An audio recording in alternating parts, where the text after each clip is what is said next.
Let's celebrate a couple things here this morning. Good weather in Buffalo. Great to see.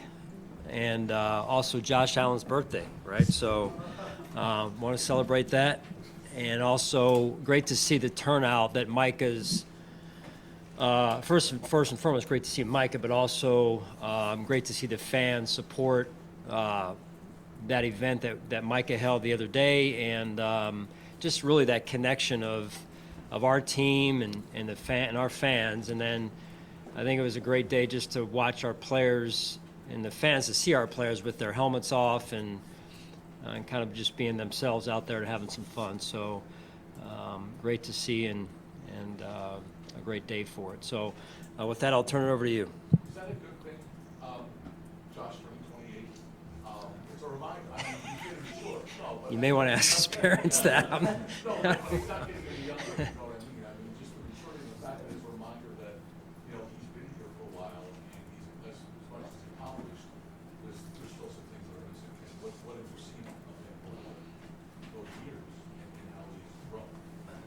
Yeah, I mean, tremendously impressed, proud.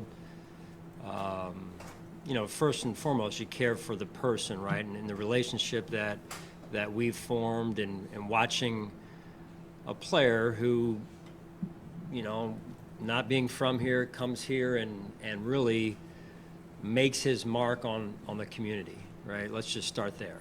And the type of person he is, the type of character he possesses. I mean, the things that he is, like most franchise quarterbacks, probably asked to do, even beyond the field, and how he handles all of those things. I think really, to me, that's what I'm most proud of. And that's been a true joy for me as a coach, to watch him grow and understand the responsibility that comes with being that face of the franchise. And everyone sees what happens, you know, on Sundays here, and how remarkable he is, and how he continues to still grow in that area as well. And I think that's also been neat to watch this spring, and watch his leadership continue to grow and evolve and develop, and him being intentional about that, and yet turning 28, as you said, and it goes by fast, right, like it does for all of us. So I'm just trying to enjoy the moments and watching him continue to grow and lead our football team. You spoke about Micah's softball game. Through your conversations and someone who's gotten to know him over the past 7 8 years, is he giving you any inkling whether or not he wants to continue playing here with the Bills? Well, I think he said it publicly the other day that he was either going to the Bills or he was going to retire. So, and we have our, you know, private conversations as well. And Mike is always going to hold a special place in my heart.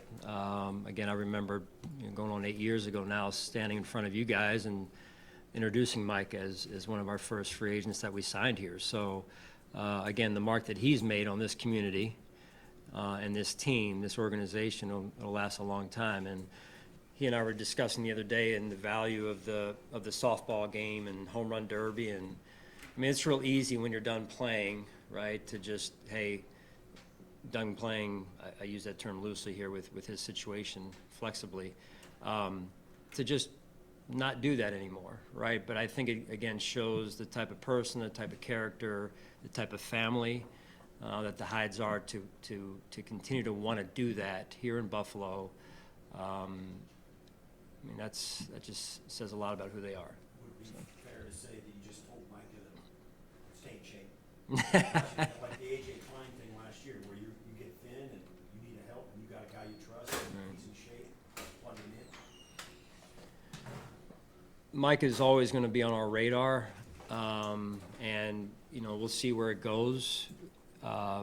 So I think there's, you know, ultimately it'll be up to Micah and Brandon in terms of the decision and how that all comes to be. And but yes, overall, and Mike is built that way, right, Steve? As you know, he's always going to be in shape. He's out there, you know, being a husband, being a dad, and yet also I know he's making sure he's in good shape and ready to go. What's it been like the last few weeks with so many new faces? And in any way, is it refreshing a little bit? Yeah, I mean, just it's hard to see the guys who have since, moved on, that's hard to see, right? But it's a necessary part of our business. But the new faces, getting those players up to speed, there's kind of a new excitement around, new energy, having to tell players how to get to the cafeteria, how to get to, and where the team meeting room is. Some of it's first day of school type stuff, right? So, I've been very impressed with, number one, the attendance that we've had. We've had great attendance throughout the whole offseason. A couple guys missing here and there, and I think Daquan's out today again, and Rasul. That's what I have, to my knowledge, at this point today. But the attendance has been great. The focus, day in and day out, has been tremendous. Going out there to practice for the second day now today, and watching those guys practice yesterday, how focused they were, intentional about improving. And again, just for us as coaches, the coaching staff, educating our players on our core beliefs philosophically, the fundamentals that have to go with things, the detail that we need that leads to the execution we're going to need on Sundays. Just getting these players as up to speed as quickly as we can. Sean, say Rasul and Daquan are out. Does that mean hurt or they're Not here today, yeah. Is there anyone that's with injuries that we're not going to see out there today? You will not see BT out there today. And then you won't see Milano out there today. Tommy Doyle, Spencer Brown. Spencer will be out there in some capacity, but not in the team drills. What happened with Spencer? Micah mentioned it a couple days ago. He was banged up. Shoulder, yeah, off-season surgery there, the shoulder. What is your thought process on working that into the whole thing? How far away might you be from just being to be out there? Yeah, so the word I've gotten from our training staff is that he's on schedule. Matt's here every day. I can tell you that he's working hard.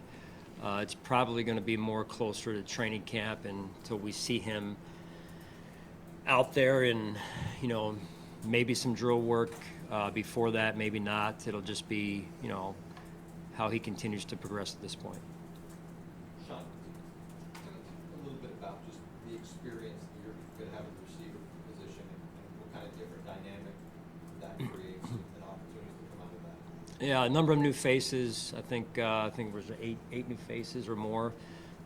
So it creates a different dynamic, to your point. It creates energy. It creates a little bit of a wait-and-see approach in terms of the competition, the evaluation, who fits into what roles, how we build our offense around who we have. So I really like the way that those guys are working. Coach Henry's doing a phenomenal job with them, and to their credit, they've all embraced, hey, you're going to be moving around, you're going to be trying different positions, we're going to be trying you out, and the mental piece that goes with that is not easy, and they've all embraced that, and my hat goes off to them for it. So is there more of a kind of evaluation for you overall at that position than there's been the last few years? I mean, we always evaluate, Sure, but because of the newness, Yeah. definitely an overall evaluation and just seeing who does what and what their strengths are, and I think that's an important piece of identifying their strengths as well this time of year. On the field, but off the field as well. Yeah, so probably a little bit different than the public's appreciation, I'll say, at this point for Keon and his gift for words, right? I have found certainly that, but that playful, fun person, but also a rather focused young man that's here to play football and help this team any way that he can. So I've appreciated that, and certainly appreciate too his wit and his sense of humor and whatnot. But I think more than anything, just him wanting to just, hey, how can I help the team, and going out there to compete every day. Sean, to that point, last week he said, a jacket ain't gonna get that done. I still have to make plays on the field. How important is that for a youngster coming in with this big personality to be rooted in Yeah. those things? No, it's huge, right? Because a little bit of playfulness is good, and there's a certain time and place for it. But Keon, from a young person standpoint in this league, understanding the importance of earning the respect of your teammates first and foremost, and the work that's got to be put in between now and earning your right, earning your spot. Hey, Sean, what kind of challenges are you trying to recover both mentally and physically for the summer? I think more than anything, it's just call it a newness. Even though he's played there to some extent before, it's just more a newness to the position. Some mental, but Connor is just wired in such a way that he was probably already going through that in his mind because last year, excuse me, he was in a role where he could have been moved over, in the course of a game to back up Mitch, what have you. So he's just so mentally consistent in his day-to-day approach, and I think that's really going to help us. Sean, do you have discussions with the second-year guys who had some success last year, Dalton, Cyrus, those guys, to make sure that they're doing even more going into year two? Discussions, yes. To do even more, I think you got to be careful there, right? Of, hey, expectations changing means that this player has to do now this as opposed to doing this. Those guys are driven already that way. That's the thing with high achievers. They're always going to be, hey, how can I take another step? To your point, Josh. However, I think it's just important that they continue to grow, and whether it's on the field, whether it's some leadership capacity in terms of their growth and how they're, adding value to the team, I think that's all in due time, right? So I just think that, again, just they know what they want to get done, and helping them along the way without them going out there and feeling like they have to grip the bat tighter or other analogies that are used. Just continue to grow, continue to improve, and you'll help us win games. Where are you on your timeline or your process of determining who's going to call defensive plays? Yeah, not there. Sal, again, it's probably a more fair question at this point when we're in the middle of training camp probably. So I won't make a decision before then. If I do, I'll let you know. But I think you guys can put that question in your back pocket until middle of training camp. How does it look then in OTAs, Coach? Do you kind of like, I guess, what it looks like on the field? Does Bobby get a little bit of kind of time to do that a little bit? Can you do that and kind of work through it? How does it look? Well, yes, but prematurely a little bit. We've only been out there for one practice, so a lot of our practice early on is always scripted. So there's very little, if any, play calling going on. It's more scripted out practices, scripted out situations. How much would you factor the 3 preseason games into whatever decision you come to or what you're comfortable with about keeping it or giving it to Bobby? Is there a plan of you're going to call the plays here in the preseason for 2 games or something? Well, I think, Tim, to your question, there's going to be intentionality on my part to make sure that whether it's practice or preseason games that Bobby's given that opportunity. So it's just a matter of when and for how long, right, that we do that. So being a former play caller myself, former being 6 years before I got here, and then last year again, you're always having to knock off some of the rust. You're always having to get yourself polished and ready to go because you've got to be able to process quickly, right? So down and distance, situation, time on the clock, timeouts, what you've already set up. There's a lot that happens fast, and so getting yourself to the right call quickly is important, and you got to kind of knock some of the rust off. Would you say that week 1 of OTAs, in terms of just introducing your systems on the field, is pretty similar to last year in terms of start from square one, or because of all new players, it might be different? You try not to make it different, Mark, which means regardless of how new you are, you want to start from step 0 and then get into step 1.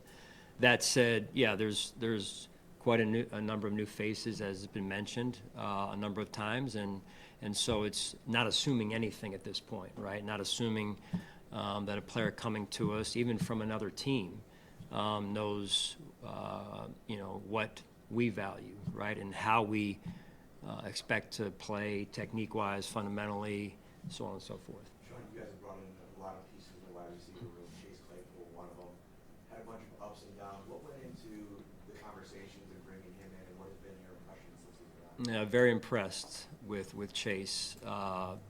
Really just starting with his approach. Here's a veteran receiver, former high pick, that has been on a journey, right, through the course of recently his career, and I applaud Chase for coming here to, see where things go, right, and so he's very focused. He's working extremely hard day in and day out, and embracing not just the wide receiver role that he could play for us, but also the special teams role that he could play for us. So you don't find that a lot around the NFL, where a player has been at a certain level and then is on a mission right now to reclaim what he once was in that regard. And those are my words, maybe not fair to Chase, respectfully, but I would just say, like, very impressed with his day-to-day approach. True pro, high character, smart player, and been a good addition to our team. Sean, along those same lines, what did you like about this game as well? Yeah, so, similar conversation, I would say. So, veteran player. I think he's won 2 Super Bowls, if I'm not mistaken, and played with, good offenses, good quarterbacks, and you learn from those situations, right, when you go through those. And I've enjoyed our short, albeit time together, just learning some of the things that he's picked up along the way. And again, just a guy that seems like, again, short exposure, but he's focused on helping a team and adding the value that he can add to our football team. Sean, can you talk about the report that the team's going to add John Perry on staff? Sorry? John Perry, the referee commentator, there was a report that the team was going to add him. Can you talk Yeah, about no, that's accurate. Yeah, so fortunate that we can add John to our staff. I think it basically just is, to me, easiest put, that you're always looking to improve, right? We had a similar role on staff last season, and now we had a chance to add John, who's basically been in the seat in some capacity in the role that he possessed with the broadcast over the last couple of years, at least, that I'm aware of, on Monday nights there, with going under the hood, albeit on television, to review plays and everything, and more, I think that's getting more attention, and it'll play a more, as we go, pivotal role in games, and you guys see it every week, right? So it's just trying to, by the nth degree, continue to find ways to make us better, and whether it's reviewing plays, being experts in the rules, managing games, all those things. So even Monday through Saturday, some of those areas, I just think you can never get enough of it. Will his responsibilities go beyond game day on Sunday then? Yes. Yeah. Sean, how beneficial is it, especially this time of year, to bring in guys when they're new, like Mike Edwards, who is familiar with the same type of system he's had in Kansas City, even D, late in the process here to get him, play for Todd, go out there now, and it's a little bit, maybe similar in a lot of ways. How beneficial is that this time of year? With Mike, you were saying? Mike Edwards and D Delaney as well, who've had a little bit of kind of familiarity with the same type of system. Yeah, I mean, you're talking, again, a couple of veteran players that have seen Mike in this case. I'll speak more on Mike's situation, just been around him a little bit longer. He's seen some success as well in his career, and you take some things out of those experiences. And I should add, Mike's dealing with a little bit of a shoulder right now for the next 3-4 weeks. But beyond that, he's been a good addition to our team, and really liked the way he played this past season, in particular with Kansas City, and the seasons before that with Tampa. Sean, how do you feel about where Vaughn is physically and his ability to maybe get back to closer to where he was before the injury? Yeah, I think we take it on a one-day-at-a-time basis. Vaughn spent some time away and came back this weekend, and so yesterday got a chance to see him out there, which was good to see, working with his teammates, and Von's attitude is always a good one. So it's good to have him around. Sean, you Last we touched, talked to you about Austin Johnson was before you had met him, it was like, that was still in progress, so hoping like now get to see him around here or get to know him more. Yeah, a veteran player again that has experience, and he's a fun guy to be around. He likes to joke around, and yet he knows based on the position he plays, it gets serious awfully fast, right when you're inside, in particular on those line of scrimmage roles. So I've enjoyed getting to know him and some of his sense of humor as well. Sean, you touched on it a little bit earlier. This is the last one, and I gotta go here. So You touched on it a little bit earlier, the turnover, it happens every offseason. Yeah. How much different was it this time around because of the guys who've been here so long with you, Tre'Davious and Micah and Jordan, just guys who've been here, Mitch Morris, guys who've been here a long time? yeah, those are guys that I'll take with me for years, the rest of my life, right? Our relationships, the memories that we've had over the years, the mark that they've made on this organization and this community, and can't thank them enough. But our relationships will continue, and so that piece is hard. At the same time, it's the job that we're in. It's the duty that we're called to do, and that's onboard new players, right? Onboard new staff as well, and so we're working hard to get those guys up to speed as quickly as we can and get them going here. Thanks, Sean. Thanks, guys.